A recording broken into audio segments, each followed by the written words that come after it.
Bhagavate Sri Ramanaya. Meetings with sages and saints.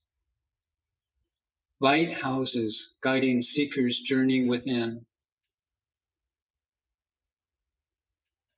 Introduction. Sages and saints have been all over the world and through all periods of human history. Like us, they are born with the same faculties of body, mind, and five senses. They live in the same world of attractions and distractions. Like us, they are also involved in varied activities. Then what is so special about them? Who is a sage and who is a saint? The dictionary gives us the following definitions. A sage is a profoundly wise man. A saint is a very virtuous person, a person of great sacredness. We may safely describe the sage or the saint as a completely natural human being, possessing the qualities of simplicity, humility, spontaneity, wisdom, and compassion. A sacred person is one in whose presence silence and stillness are unmistakably experienced, in spite of one's own limited and turbulent mind. Although the truth is heard and also understood, at times it is forgotten, and mistakes are committed when facts face a person. Ignorance takes over knowledge, resulting in confusion. In such dire situations, the sage or the saint alone can give us the right push back to our source. Hence, it is very essential that one has satsang, association with the wise, as often as possible. So many hundreds of devotees who came to the presence of Sri Bhagavan got their overactive minds quieted instantly. Some who had written down on sheets of paper their many doubts to be expressed to the Maharshi got them all dissolved by merely sitting in his presence, that is, being in his proximity without the need to raise them at all. I have interviewed more than 400 devotees who had come to Sri Bhagavan. I had a mental questionnaire prepared with specific questions.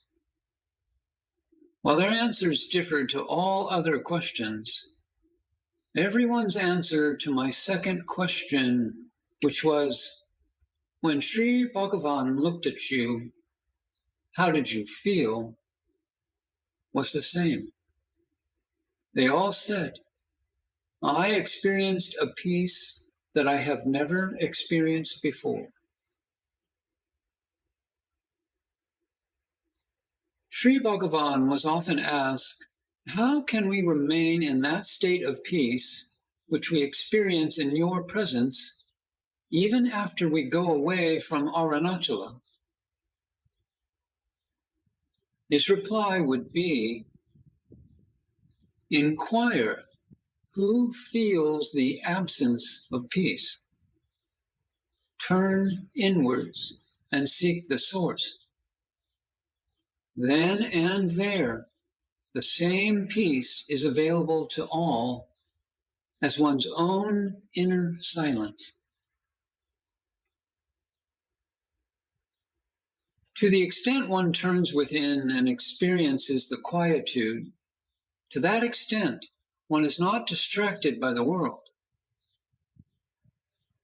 This is your direct experience undeniably, isn't it? Such steady and repeated experiences of inner quietude puts one in the state of satsang. Bhagavan Ramana, while going through ancient Hindu texts brought to him for his elucidation, selected 5 verses extolling the virtue and indispensable worth of the greatness of the sages and saints. The first 2 verses are, "In the company of sages, attachment vanishes, and with attachment, illusion vanishes. Freed from illusion, one attains stability and thence liberation while yet alive. Therefore, seek the company of sages." And in the second verse, quoted by Bhagavan often, "It's not by listening to preachers, nor by study of books, not by meritorious deeds, nor by any other means can one attain that supreme state, which is attainable only through the association with the sages and the clear quest of the self."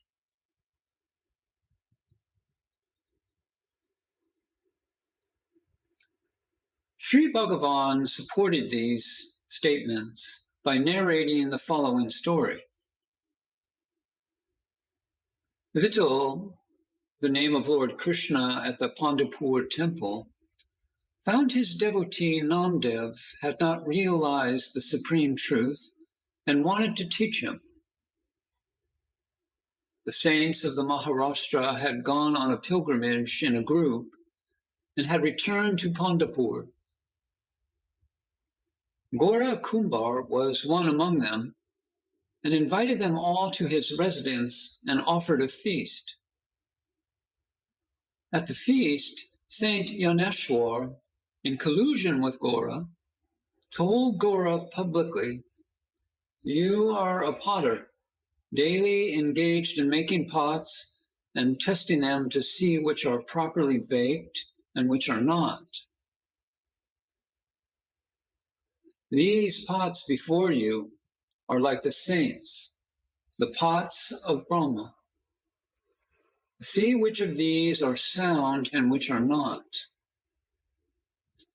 Thereupon Gora said, "Yes, Swami, I shall do so," and took up the stick with which he used to tap his pots to test their soundness.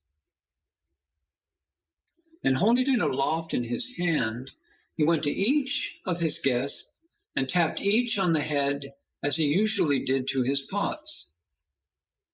Each guest humbly submitted to such tapping. But when Gora approached Namdev, the latter indignantly called out, "You potter, what do you mean by coming to tap me with that stick?"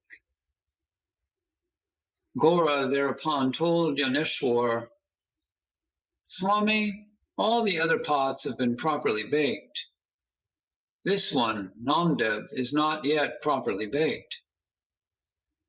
All the assembled guests burst into laughter. Namdev felt greatly humiliated and ran up to the temple to Vittal, with whom he was on the most intimate terms, playing with him, eating with him, sleeping with him, and so on. Namdev complained to Vittal of the humiliation he had been subjected to. One who is the closest friend and companion of God himself. Vittal, who of course knew all this, pretended to sympathize with him and asked for all the details of the happenings at Gora's house. After hearing everything, Vittal said, "Why should you not have kept quiet and submitted to the tapping as all others did? That is why all this trouble has come." Thereupon Namdev cried all the more and said, "You also want to join the others and humiliate me? Why should I have submitted like the others?" Am I not your closest friend, your child? Vittal said. You have not properly understood the truth, and you won't understand if I tell you. But go to the saint who is in a ruined temple in the forest. He will be able to give you enlightenment. Namdev accordingly went there and found an old, unassuming man sleeping in the corner of the temple with his feet on a Shiva linga, the idol, the symbol for Lord Shiva. Namdev could hardly believe this was the man from whom he, the companion of God Vittal, was to gain enlightenment. However, as there was none else there, Namdev went near the old man and clapped his hands. The old man woke up with a start and seeing Namdev said, "Oh, you are Namdev, whom Vittal has sent here. Come, come." Namdev, revolting that any man, however great, should be resting his feet on a Shiva linga, he asked the old man, "You seem to be a great personage, but is it proper for you to have your feet on the Shiva linga?" The old man replied, "Oh, are my feet on a Shiva linga? Where is it? Please remove my feet elsewhere." Namdev removed the feet and put them in various places, but wherever they were put, there was a Shiva linga. Finally, he took them on his lap, and he himself became a Shiva linga. Then he realized the truth. The saint said, "Now you can go back."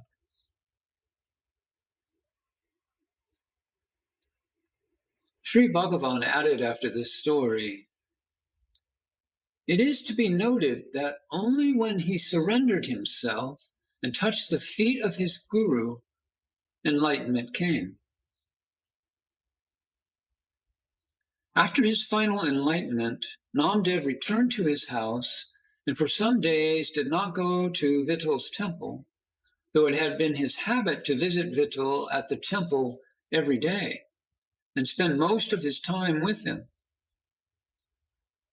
So after a few days, Vittal himself went to Namdev's house and, like a guileless soul, inquired how it was that Namdev has forgotten him and never visited him. Namdev replied, "No more of your fooling me, O Lord.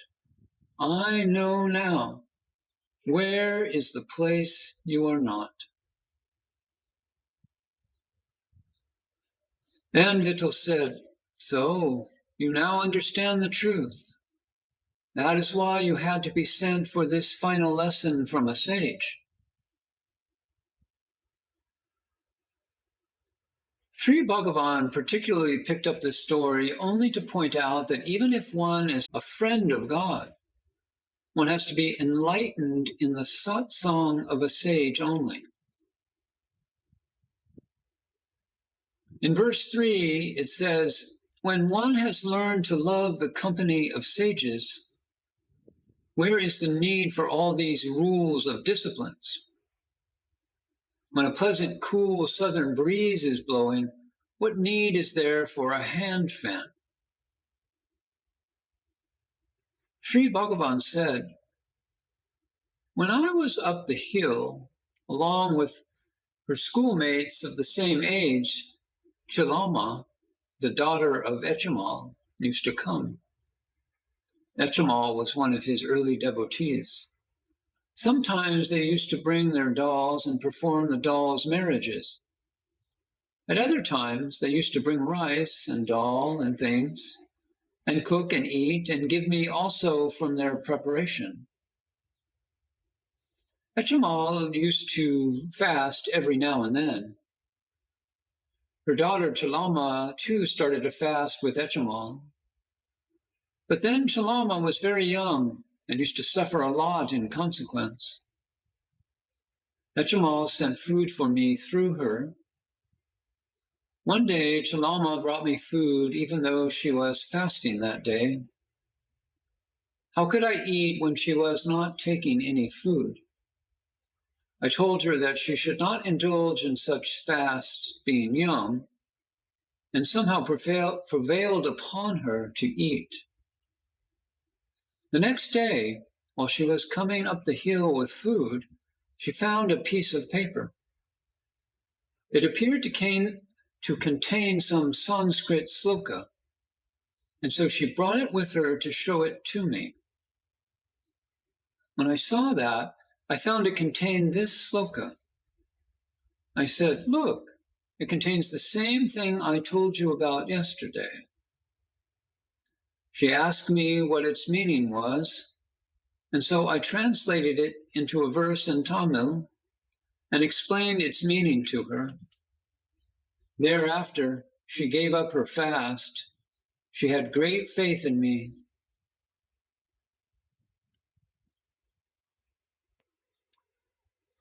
Verses 4 and 5.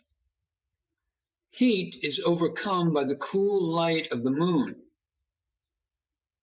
Want by the wish-fulfilling tree, and sin by the holy river Ganges. Those three, heat, want, and sin, flee at the august sight of the peerless sage.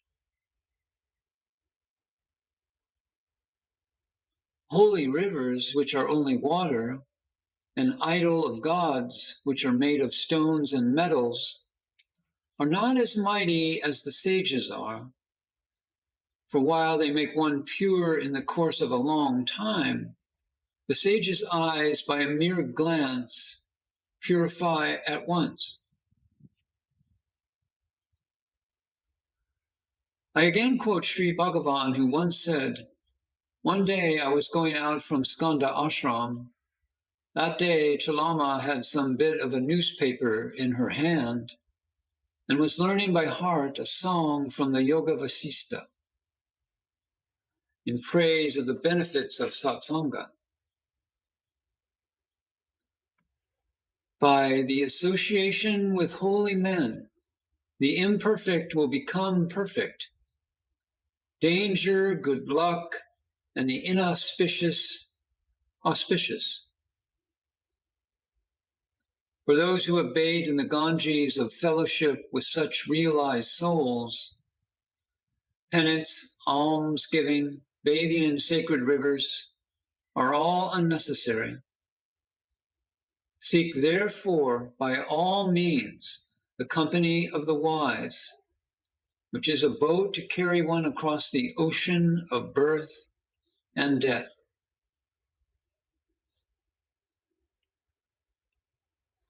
A devotee asked the Maharshi,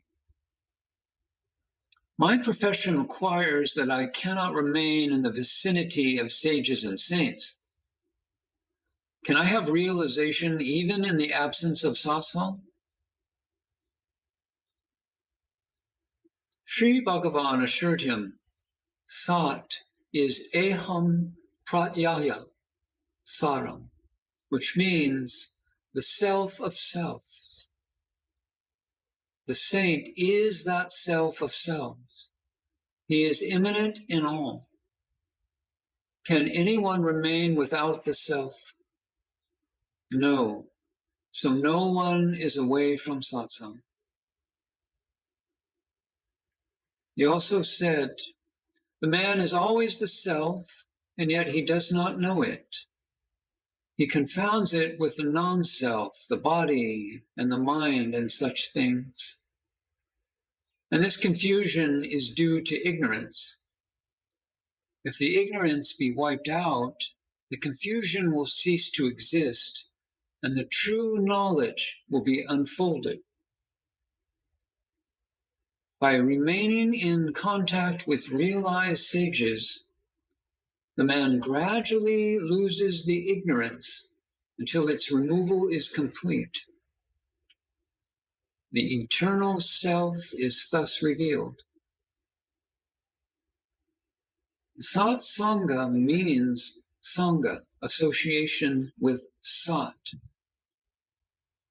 Sat is only the self, reality.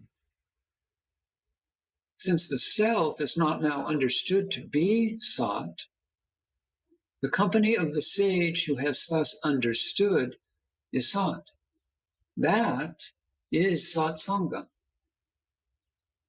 Introversion results. Then Sat is revealed.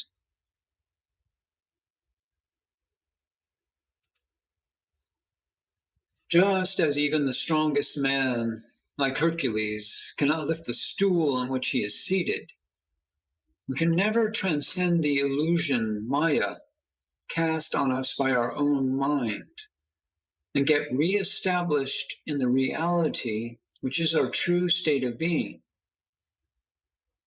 It is true that God created every being equal in all respects. Yet, if one mistakes oneself to be a separate individual, a jiva, away and apart from the single, solid reality which every one of us truly is, one has to seek a source which will help us release ourselves from the illusion of separateness. While one's mind can readily accept the concept of superior beings like God and messiahs, incarnations and avatars, it refuses to accept that it itself is the very same superior being. One needs enormous help to lift oneself up, to realize that one is ever the reality only.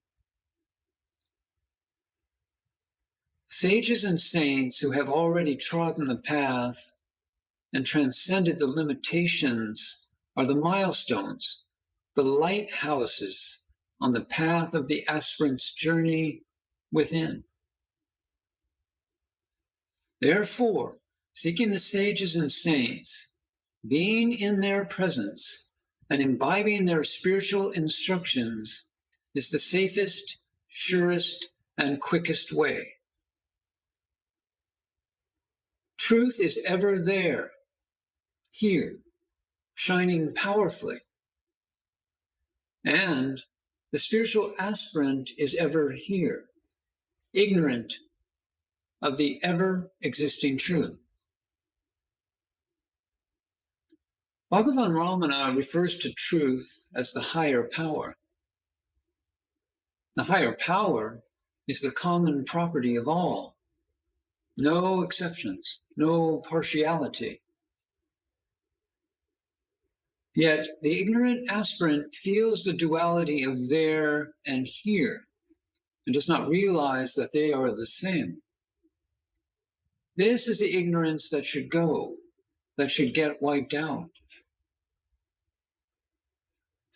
The Maharshi pointedly referred to this ignorance as the fault of identifying oneself with one's body and mind, and by thereby ignoring the truth that one is ever the higher power. He guided the aspirants to shift one's attention from non-truth to the truth.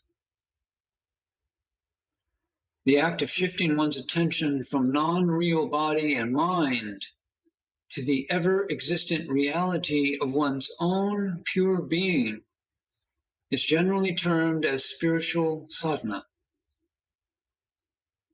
One needs guidance to do spiritual sadhana. The Buddhist analogy, finger pointing to the moon, is a good example. Likewise, the sage, the saint, does not create the reality, but only removes one's ignorance so that one can locate and see the reality.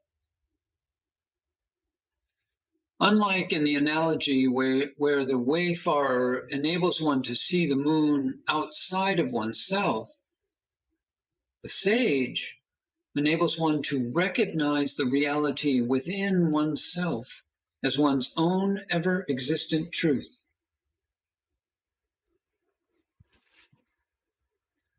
Hence, the Maharshi emphasized, seek the company of sages.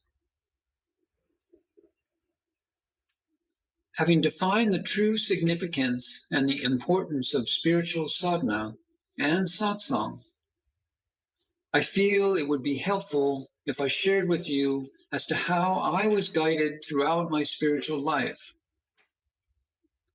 Sri Bhagavan said, the efforts made by the aspirant and the pouring in of the Guru's grace on him are synonymous and simultaneous. They are not two different things, but one and the same process of spiritual fulfillment.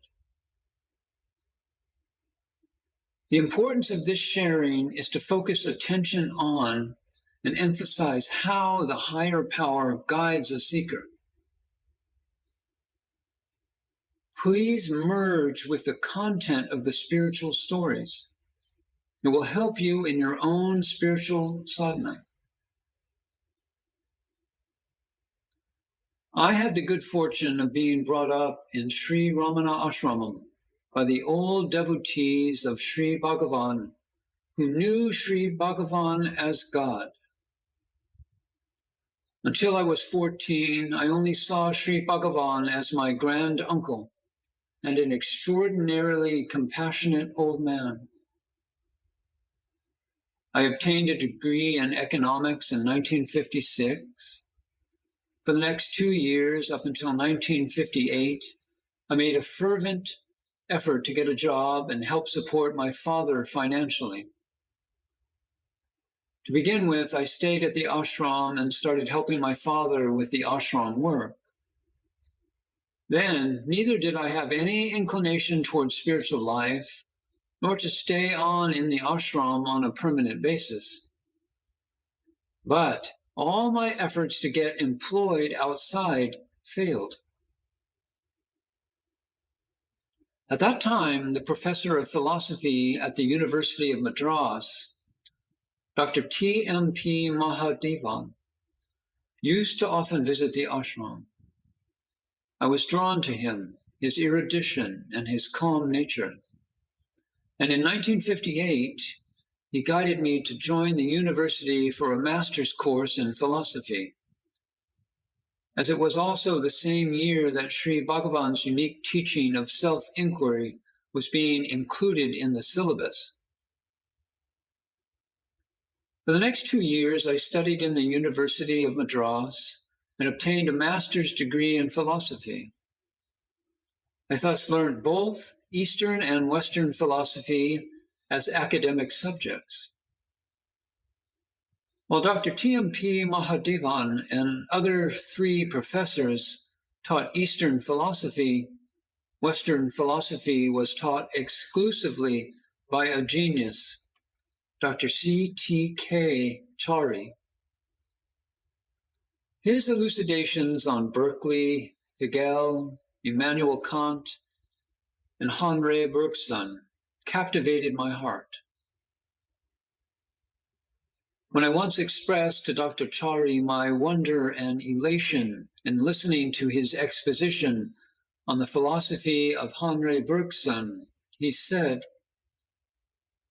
though other philosophers did not agree with his theory on elan vital, which is vital impetus, Henri Bergson is the Western philosopher besides Spinoza who came very close to the Vedanta philosophy of the Hindus.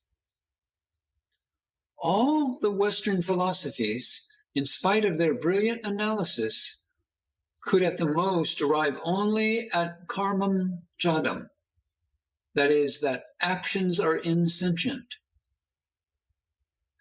For Bhagavan Ramana, it is the beginning of his exposition on truth.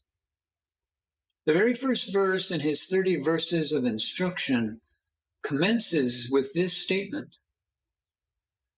Then he goes on building up his conclusion that one's own being is the final truth. How true it is. Western philosophies could not progress further as their dependence is totally based on the brain's understanding and never based on intuitive, direct experience. Bhagavan Ramana, however, gives an acceptable blend between logical conclusions and intuitive confirmations through his practical method of the who am I self-inquiry. Through self-inquiry, each one can directly experience the truth in oneself. On the completion of my master's in philosophy, Dr. Mahadevan advised me to take up the 3-year PhD course. He said that I could bring out a systematic research paper on the greatness and necessity of Bhagavan Ramana's self-inquiry and get a doctorate in philosophy. Another professor suggested that I bring out a paper synthesizing Bhagavan Ramana's self-inquiry with the essence of all existing religions. Both professors were very fond of me and interested in my welfare. Somehow, I was not fully convinced. I went to Dr. Chari and told him about my plight. He listened attentively and then asked me, "Do you want to get a doctorate in philosophy like all of us? What are you going to do after you obtain the doctorate? Become a professor of philosophy in some university and lecture on philosophy all your life? Look at us. We talk on philosophy every day. But what is our spiritual achievement? Nil." I was overwhelmed by the force of conviction and candor with which he drove home his point. He got up, came near me, and putting his hands on my shoulders, said in a melting voice, "Ganesan, do you want to live a true spiritual life like your granduncle, or give courses on the theories of philosophies all your life, like us professors? Go and live at the ashram. Practice your granduncle's supreme teaching of true spirituality, his teaching of who am I. Self-inquiry is the pinnacle of all philosophies, the highest truth. Live that teaching, Ganesan." To quote Swami Vivekananda, "Any philosophy, especially Advaita, as theory, will be a windmill around one's neck, whereas its practice is heaven on earth." I bless you. Dr. Chari was my first mentor, and his blessing enabled me to come back to the ashram in 1959 and stay put there. That guidance to stay at the ashram by Dr. Chari was the harbinger of a plethora of guidances that were shared by the old devotees of Sri Bhagavan. It was one old devotee or the other who guided me, literally took me to the sages and saints who in turn helped me gain spiritual maturity. In 1959 itself, the Pandit T.K. Sundaresa Iyer revealed the greatness of the Siddha Purusha, Yogi Ram Surat Kumar. And then in 1960 sent me to Swami Ram Das. Swami Ram Das guided me to Mataji Krishnabai. Munagala Venkataramaya, author of Talks with Sri Ramana Maharshi, made me experience the spiritual greatness of Mother Rama Devi. And the old devotee Balarama Red Iyer took me to Madras and made me receive the blessings of Ma Anandamayi. And Framji and Dorab took me to J. Krishnamurti, and later to Nisargadatta Maharaj. The guidance of the old devotees of Sri Bhagavan continued in my life. I learned that sadhana, guidance, grace, and spiritual progress are a continuum, similar to one getting onto a conveyor belt. The very momentum of one taking up the spiritual path and getting guidance from a sage will take the seeker smoothly and assuredly towards the destination of self-realization. You will be interested to know that as recently as 2016, Anuradha and I were taken by a devotee of Sri Bhagavan to a saint living at Velpur in Andhra Pradesh. He is addressed by all as Mouna Swami, since he is in total silence from 1985 onwards. He is a true follower of our beloved Bhagavan. It can safely be said that he lives in the principle and the practice of the instructions of Sri Bhagavan in almost every way. After reading my book, Ramana Periya Puranam, Velpur Mouna Swami instantly arranged for its translation into the local language, Telugu. Then he got several thousand copies of it printed and had them distributed to the aspirants who flocked to have his darshan. Coming across many references in that book to my having met many saints and the spiritual benefits I gained through these meetings, he requested me to write them all down in a book.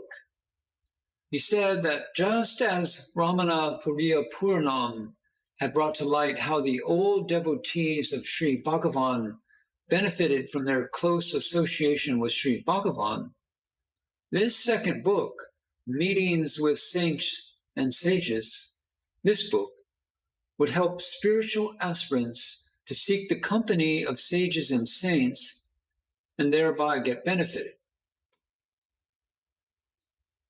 While Bhagavan Ramana is the pole star, the Satguru guiding us all, the sages and saints are like the lighthouses, throwing light wherever and whenever the aspirant meets with dark patches of ignorance, doubts, and wrong knowledge during their spiritual sadhana. I did not feel inspired to write it in seclusion, and I kept procrastinating, postponing, until Anuradha reminded me how the founder of AHAM, A. Ramana, and Elizabeth MacDonald wholeheartedly cooperated during the past by arranging 49 talks by me, each lasting an hour, and also put them up on the AHAM website. You will be happy to know that already more than 300,000 downloads and counting of this compendium have happened. She said that we would request that the present director of AHAM, Stanley Davis Jr., to arrange for these talks on meetings with saints and sages.